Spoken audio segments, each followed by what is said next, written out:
Algo que parecía en algún momento como una idea utópica, como que no iba a tener posibilidades de ponerse en práctica. Estamos hablando de la reducción de la jornada laboral.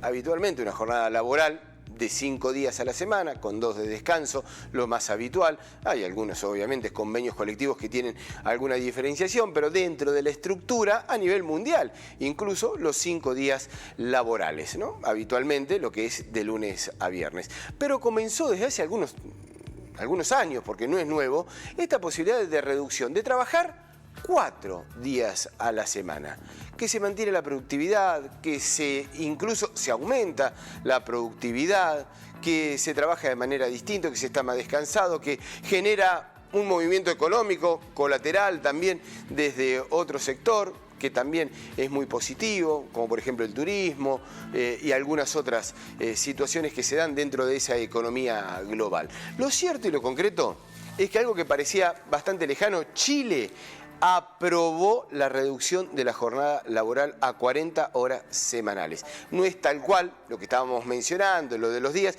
pero ya comienza a haber una situación de 40 horas semanales, algo menos de lo que tenía hasta el momento de esta aprobación. Carlos Cafure, que es abogado laboralista, muy entendido en este tema y habitualmente lo estamos llamando para que nos despeje algunas dudas o comentar sobre algunos temas, está en contacto con nosotros. Hola Carlos, ¿cómo te va? Muy buenos días.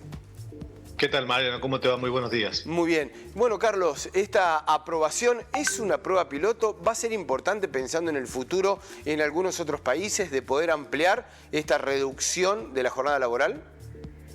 Sí, yo creo que, como lo señalas muy bien, va a ser el primer país en Latinoamérica en avanzar en una reducción de jornada laboral tan importante. La gran mayoría de los vecinos, como es el caso de Argentina, Brasil y otros países, tienen jornadas laborales mucho más extensas. Y creo que es una buena iniciativa que en América del Sur haya un país que haya dado el puntapié inicial justamente en un proceso que ya viene avanzando, por ejemplo, en otros países de Europa a pasos mucho más rápidos, ¿cierto? ¿Cuáles son las ventajas y desventajas, las virtudes que puede llegar a tener una reducción laboral? Digo, pensando y parándose en todos los puntos posibles del mostrador, digamos.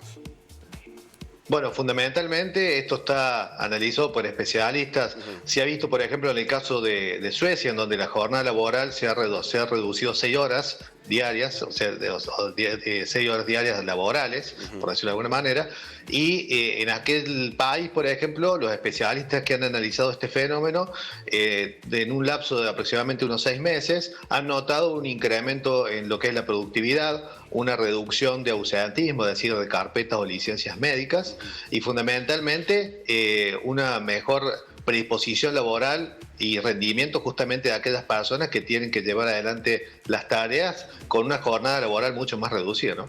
Claro, porque uno, a ver, ¿qué es lo que escucha habitualmente? Bueno, se quiere trabajar cada vez menos, la cultura del trabajo, digamos, inmediatamente está ese discurso, ¿no?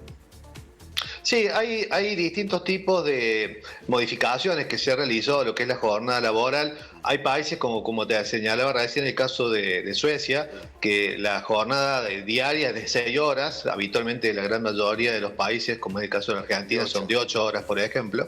Hay otros casos de países como por ejemplo España, que también ha hecho una reducción en cuanto a la cantidad de días, pero se sigue manteniendo la cantidad de horas.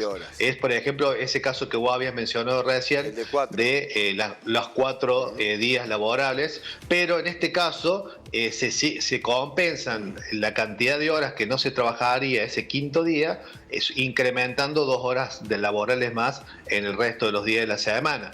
¿Qué es lo que le permite a los trabajadores y a las trabajadoras? Justamente tener ese tercer día de descanso, que sería el día viernes. En este tipo de situaciones no habría tampoco ningún tipo de perjuicio económico, por decirlo de alguna manera, como lo plantean en algunos sectores empresarios que dicen, si reducimos la jornada laboral, tenemos que seguir manteniendo los salarios. El salario claramente es un derecho adquirido que no puede ser modificado más allá que haya una aprobación de un marco legal que reduzca la cantidad de horas en lo que es la jornada laboral, ¿cierto? Bueno, pero ¿qué pasa con esos turnos, digamos, que estarían faltando para, por ejemplo, completar el día viernes, digamos? ¿Qué dicen los empresarios? ¿Necesitamos más empleados? En el caso, por ejemplo, de lo que está sucediendo en España, no habría prácticamente modificación alguna, porque la cantidad de horas que se deberían realizar en la semana se efectúan, se llevan adelante efectivamente, por decirlo de alguna manera.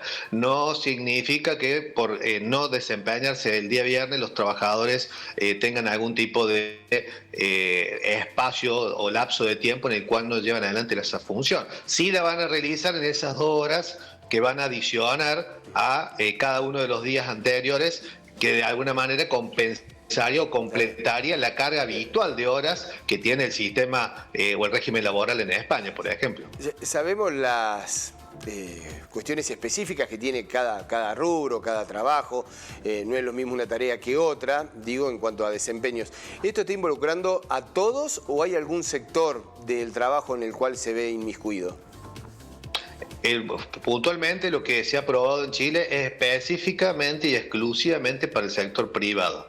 Y esto no se va a llevar de manera inmediata, sino que es un proceso que va a ser escalonado, en donde, por ejemplo, a mayo del 2026, de 45 horas se va a llevar la jornada laboral a 42 horas, y recién en mayo de 2028, la jornada de 45 horas, que se redujo a 42 horas en el 2026, se va a terminar llevando a esa jornada de 40 horas, que es la que se está anunciando con la aprobación de esta ley. Claro, para hacer una síntesis, hoy en Chile se trabaja 45 horas semanales y el objetivo final es llevarlas a 40, pero claro, en un proceso. ¿Crees, Carlos, que esta modificación de un día, de las horas, comienza a ser tendencia a nivel mundial? Hablabas de Suecia, España, Chile. ¿Comienza a tener un debate serio?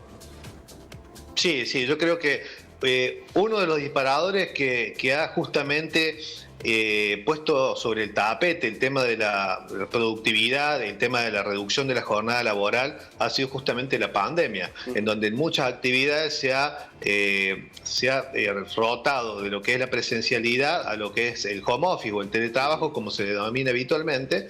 Y en algunos casos, como muy bien vos señalabas, hay tareas que se pueden llevar adelante de este tipo de forma laboral, o sea, de mecanismo de trabajo que es desde el hogar.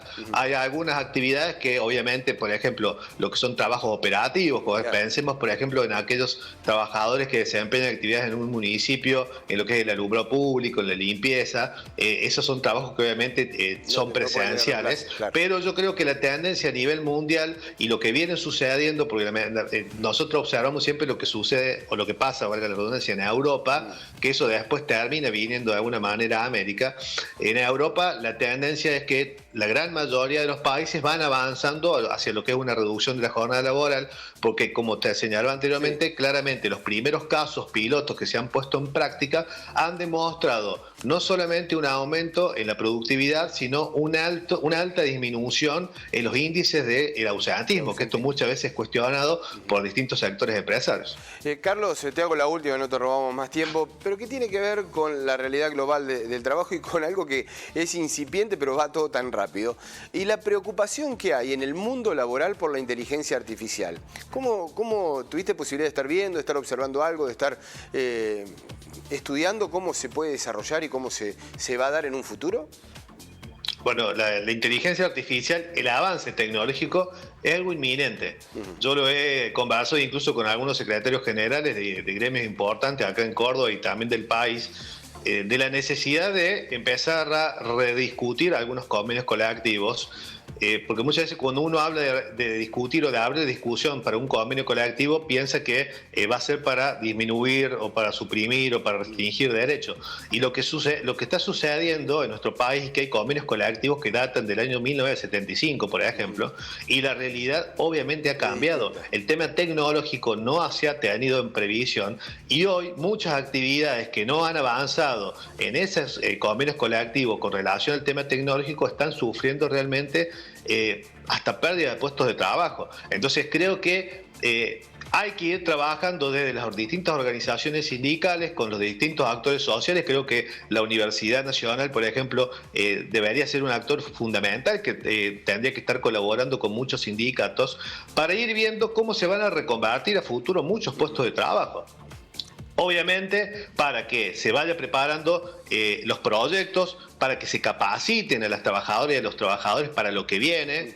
La tecnología viene a pasos agigantados, sí, sí. Y lamentablemente si no nos preparamos nos lleva puestos. Esa es la realidad. Carlos, es un enorme placer comenzar con vos aquí en Teledero Federal. Un fuerte abrazo y saludo a la familia. Un abrazo grande para todos ustedes y un gusto también participar siempre con el programa. Hasta luego. Chao, hasta luego.